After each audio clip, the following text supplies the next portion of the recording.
Alright, selamat petang kepada kelas-kelas yang cikgu ajar. Okey, terutamanya 2E, 2B dan juga 2G. Okey, jadi pada hari ini, kita akan belajar aspek tata bahasa iaitu kata hubung. Okey. Baiklah, kata hubung, apakah maksud bagi kata hubung di kelas ataupun apakah penggunaannya di dalam ayat-ayat. Okey. Seperti mana kata tugas yang lain, kata hubung ni merupakan salah satu aspek kata tugas, Jadi seperti mana kata tugas yang lain, kata hubung juga memainkan peranan yang sama penting demi melancarkan penggunaan harian bahasa Malaysia kita, Selamat belajar kelas. Kita teruskan kepada slide yang seterusnya. Definisi bagi kata hubung. Kata hubung ialah sejenis kata tugas yang digunakan untuk menghubungkan dua binaan ayat atau lebih. Apabila kata hubung digunakan dalam binaan ayat, maka terbentuklah ayat majmuk. Baiklah. Kita tengok beberapa jenis kata hubung. Kata hubung ni terdiri daripada 3 jenis. Jenis yang pertama ialah kata hubung pancangan. Kata hubung jenis yang kedua ialah kata hubung berpasangan. Kata hubung yang ketiga ialah kata hubung gabungan.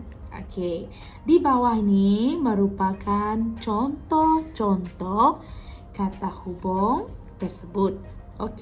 Untuk kata hubung pancangan, kita ada kata hubung pancangan relatif, iaitu yang.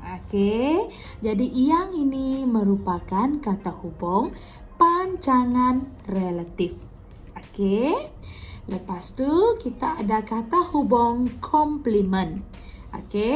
Kata hubung komplement terdiri daripada bahawa, agar dan supaya.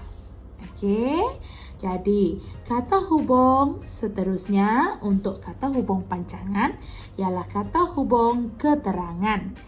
Contoh-contohnya ialah kerana, semoga, sementara, setelah, sungguh pun, sekiranya, walaupun, andai kata, tatkala, kendatipun, kalau, ketika, jika, supaya, meskipun, hingga, agar.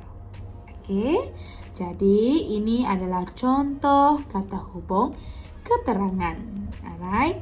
Kata hubung berpasangan pula terdiri daripada bukan sahaja, bahkan juga, sama ada atau, daripada, lebih baik, baik mahupun, bukan sahaja tetapi juga, sungguh pun, tetapi, bagaimana, begitulah, entah-entah, kian-kian, makin-makin, semakin-semakin, sedangkan, ini kan pula, jangankan, dan pun.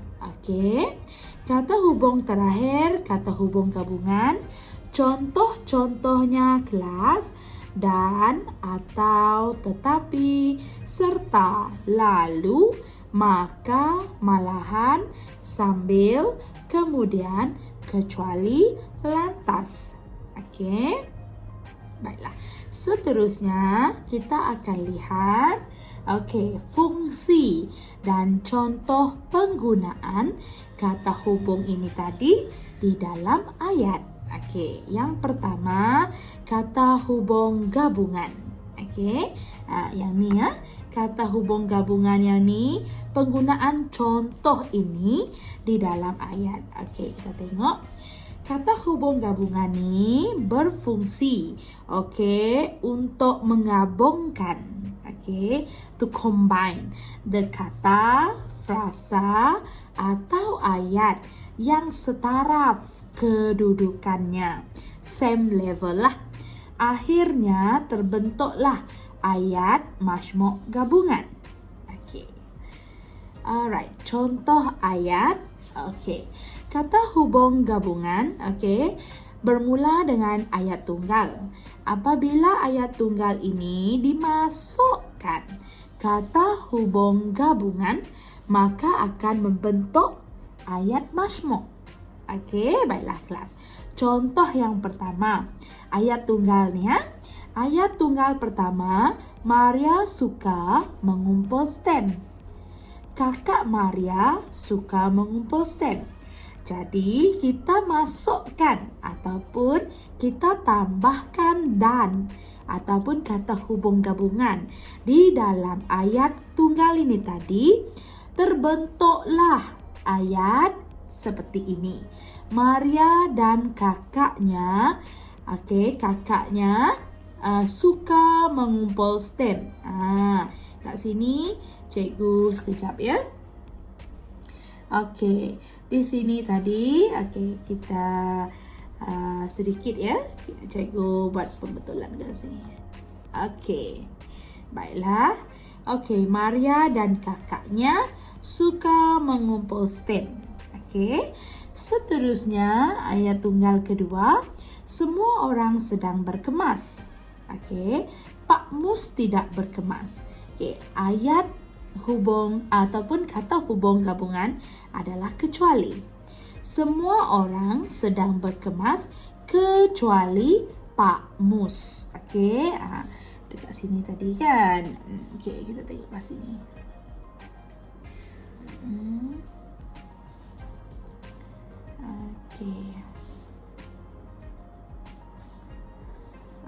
Ni yang kat sini. Ni kecuali ni. Kecuali ni tadi. Kecuali kata hubung gabungan kecuali.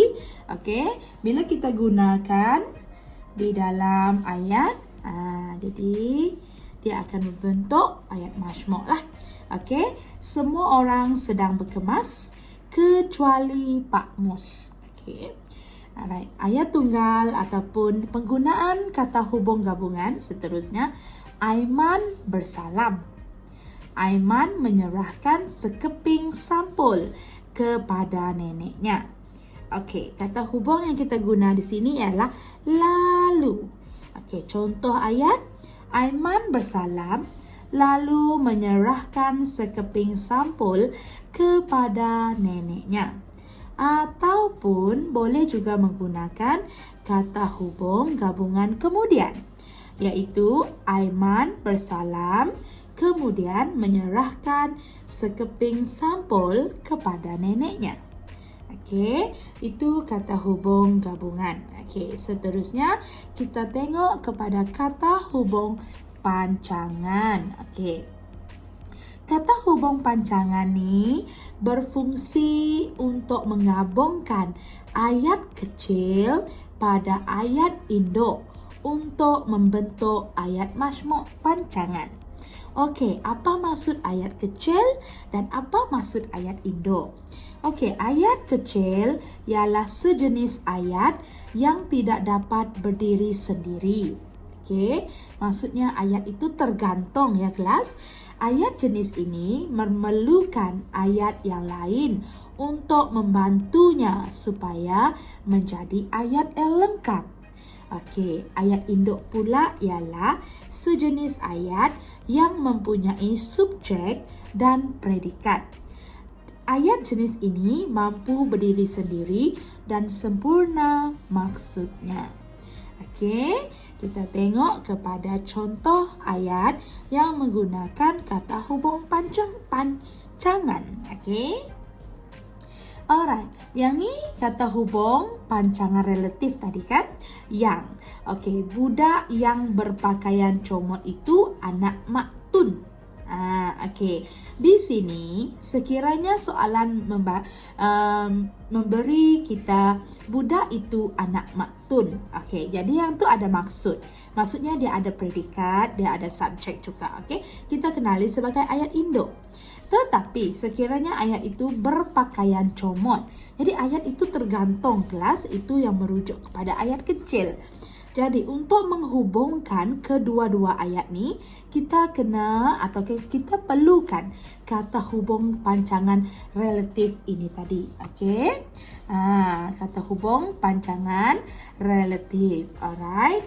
Iaitu yang. Okey, itu yang dimaksudkan dengan ayat tersebut. Budak yang berpakaian comot itu anak maktun. Okey. Seterusnya kata hubung pancangan. Okey. Agar. Okey, kat sini nombor 2 ni kita ada agar kan.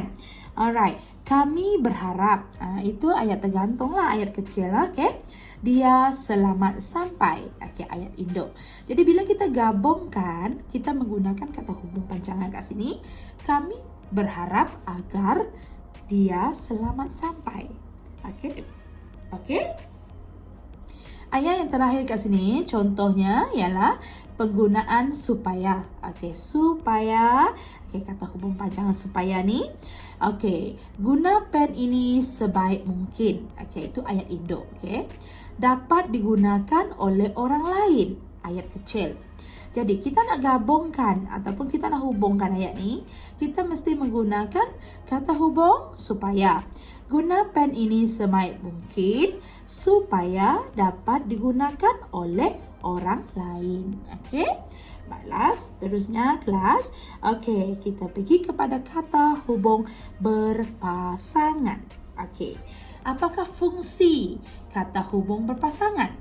Fungsi kata hubung berpasangan adalah untuk menghubungkan dua ayat yang lengkap untuk membentuk ayat majmuk berpasangan. Okey, kita tengok contoh ayatnya. Okey, contoh ayat yang menggunakan kata hubung berpasangan. Yang pertama ialah 1. Masnah bukan sahaja pandai menyanyi, bahkan juga seorang pelakon yang terkenal. Okey, ayat di situ apabila dia dicerakinkan, iaitu Masnah pandai menyanyi. B. Masnah seorang pelakon terkenal.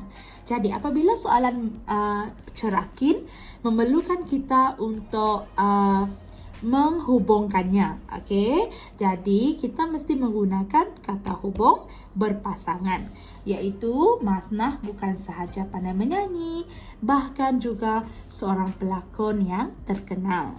Okey, seterusnya apabila ayat cerakin begini, aku duduk termenung di sini, aku pergi menolong emak di dapur. Okey, di sini penggunaan kata hubung berpasangan ialah daripada dan lebih baik. Jadi apabila daripada ayat yang dicerakinkan, bila kita masukkan kata hubung berpasangan, dia akan menjadi sebuah ayat yang lengkap, ayat majmuk berpasangan, iaitu daripada duduk termenung di sini, lebih baik aku pergi menolong emak di dapur. Okey. Dan seterusnya, penggunaan jangankan dan juga pun. Okey. Alright, kita tengok ayat yang telah dicerakinkan. Ubat nyamuk tidak kelihatan.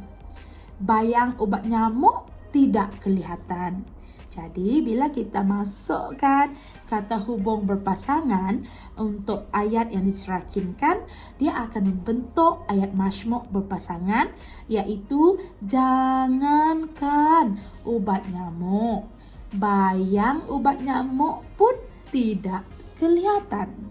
Okey, faham tak kelas? Okey, faham tak penggunaan kata hubung yang kita pelajari hari ni? Faham tak jenis-jenis kata hubung? Faham tak contoh-contoh kata hubung tersebut? Okey. Jadi, baiklah kelas, cikgu akan menyertakan kerja rumah. Okey, sila jawab soalan yang berhubung dengan pengajaran tata bahasa kata hubung ini di dalam aplikasi Quizizz.com. Okey.